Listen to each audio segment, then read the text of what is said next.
Bismillahirrahmanirrahim.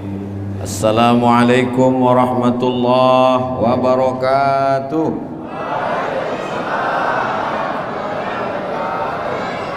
Alhamdulillah wassalatu wassalamu ala Rasulillah. Allahumma salli ala sayyidina Muhammad wa ala ali sayyidina Muhammad.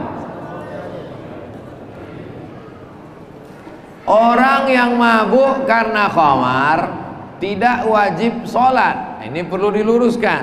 Nanti orang yang malas sholat dia mabuk terus. Orang yang mabuk, maka sebelum dia sadar sholatnya tidak sah. Karena syarat sholat baligh dan berakal. Sedang dia akalnya tak ada, akalnya sedang terbang. Setelah dia sadar baru datang lagi. Sholat itu sah bagi orang yang sadar. Maka setelah dia sadar baru dia sholat. Bagaimana dengan orang yang mabuk dalam perjalanan?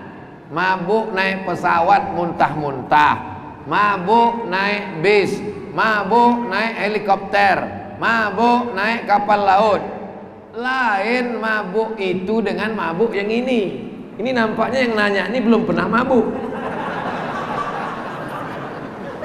Jadi Ustadz pernah? Belum juga.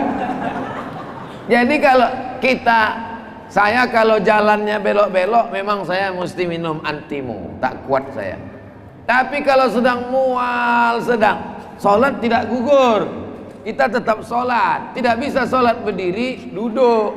Tidak bisa sholat duduk, berbaring, miring ke kanan, ke arah kiblat. Kepalanya di sini, kakinya di sini, ke kiblat. Tidak bisa sholat berbaring, miring, sholat telentang, pakai isyarat mata. Tak juga sholat, baru kita sholatkan rame-rame. Jadi yang mabuk karena kendaraan tadi tak sama dengan orang mabuk karena khamar. Kedua, banyak orang ragu melaksanakan sholat saat dalam perjalanan karena merasa tak bersih, kotor. Bagaimana Pak Ustadz agar kita tetap sholat meski dalam perjalanan? Keringat tidak najis. Ini baju berkeringat tak najis. Ketiak busuk tak najis. Daki tak najis. Maka belajar toharah. Mau sholat baju. Maka yang paling bagus, berhenti saya di masjid pinggir jalan. Saya tengok supir kol diesel membuka tempat duduk mobilnya. Diambilnya kresek. Saya sempat suuzon. Saya sangka dia mau numpang di kamar mandi masjid. Keluar dari toilet saya tengok dia pakai sarung. Supir kol diesel punya sarung untuk sholat karena dia takut terpercik. Jadi bapak-bapak yang musafir bawa kain sarung. Nanti buka pakaian, celana, pakai kain sarung, sholat, baju bersih. Kan tak ada orang kencing, air kencingnya sampai ke atas kan tak ada. Yang dikhawatirkan itu kan tuh, maaf, cuman celana dalam sama celana tuh. Celana tuh khawatir terpercik waktu air kencing ke kaki. Yang pakaian itu saja. Kalau baju, pakai baju kaos, pakai sah. Tapi kalau bagus dia bawa baju koko, afdol. Bedakan antara sah tak sah dengan afdol tak afdol. Sholat pakai baju kaos, pakai kain sarung, sah.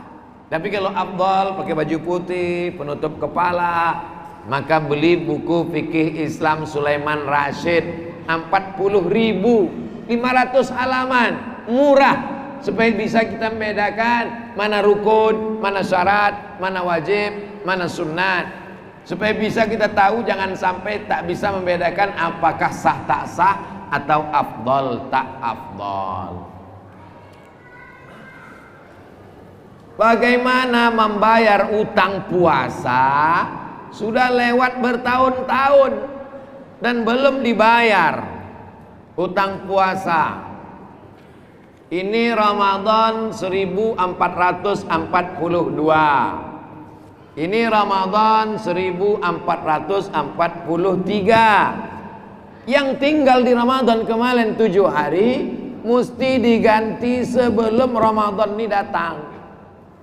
Syawal, Zulqa'dah, Zulhijjah, Muharram, Safar, Rabiul Awal, Rabiul Akhir, Jumadil Awal, Jumadil Akhir, Rajab, Sya'ban. mesti diganti di antara Ramadan ini. Pinjam air minumnya sebentar Habib. Datang Ramadan berikutnya, yang Ramadan ini belum juga terganti, maka satu harinya kena denda, bayar satu hari dengan fidyah, membayar fidyah satu mud. Satu mud itu 750 gram beras. Jadi kalau tadi sebelum Ramadan ditinggal, sebelum Ramadan ini datang, dia hanya wajib bayar satu hari.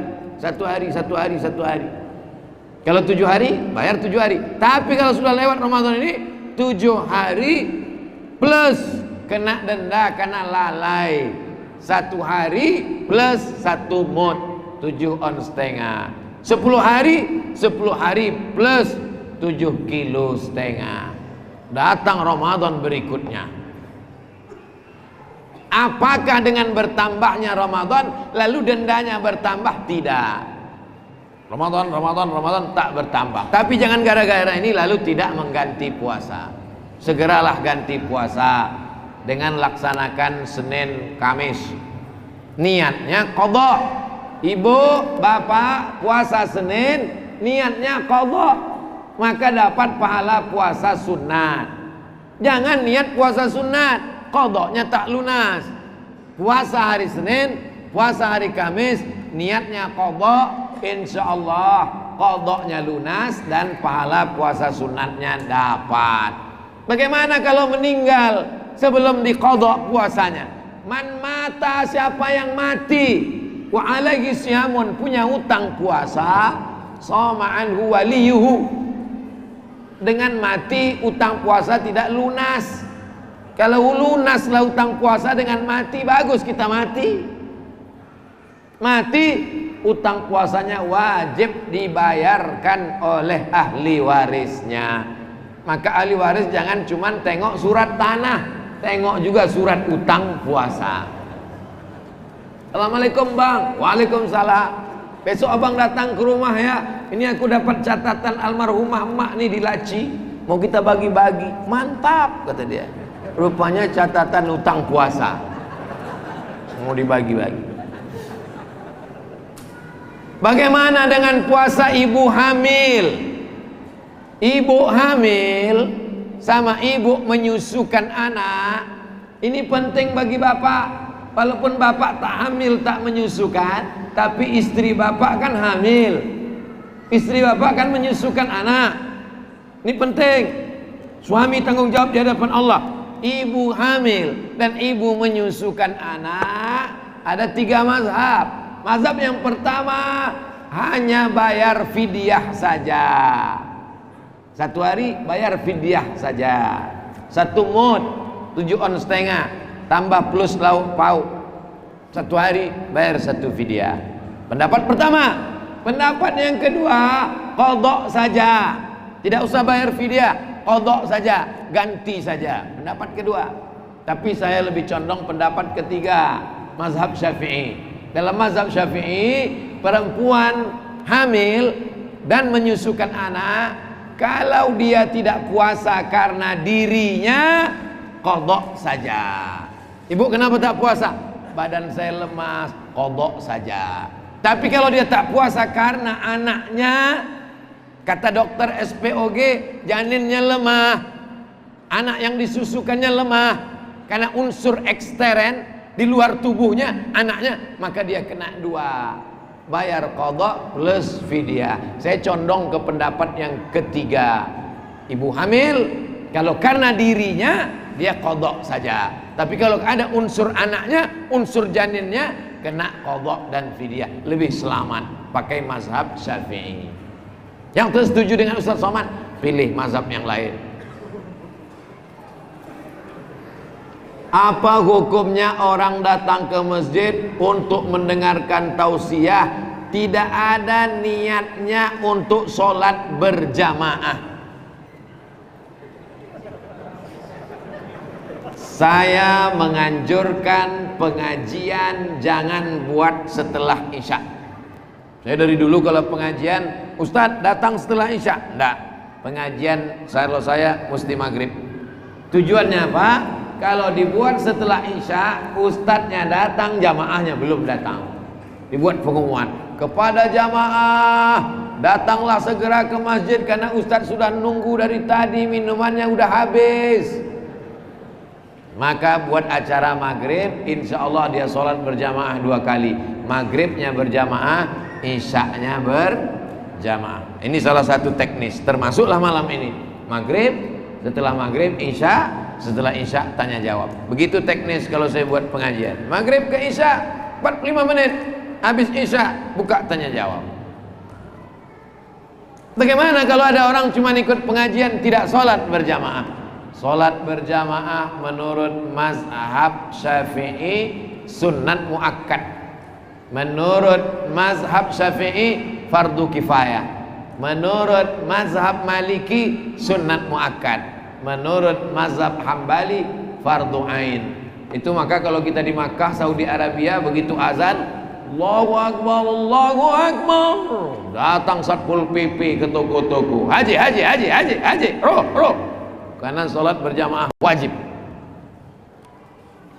Dalam setiap ceramah Ustadz mengatakan carilah guru, carilah mursyid menuntut ilmu. Adakah mursyid di akhir zaman ini Pak Ustadz? Cari mursyid yang berilmu, ilmu tafsir, ilmu hadis, ilmu fikih. Cari yang bersilsilah. Kalau dia tarekat Naqsyabandiyah, kalau dia tarekat Syaziliyah, kalau dia tarekat Qadiriyah, kalau dia tarekat Samaniyah, tidak meninggalkan syariat, berakhlakul karimah, jadikanlah dia mursyid pembimbing. Kata Syekh Muhammad Said Ramadan Al-Buti dari Suriah Damaskus, kalau kau bingung tak ada mursyid, maka perbanyaklah sholawat. Maka Nabi akan membimbing hatimu dengan memperbanyak sholawat. Tapi tetap berguru, ngaji kepada para habaib, kepada para ulama ahlus sunnah wal jamaah. Insya Allah Allah akan menerangi hati dengan cahaya iman. Walladzina jahadu fina, orang yang bermujahadah dilawannya hawa nafsunya untuk mencari hidayah, lanahdiyannahum subulana, kami akan tunjukkan jalan kami. Jalan yang paling utama untuk mendapatkan bimbingan adalah dengan memperbanyak sholawat. Allahumma sholli ala Sayyidina Muhammad wa ala alihi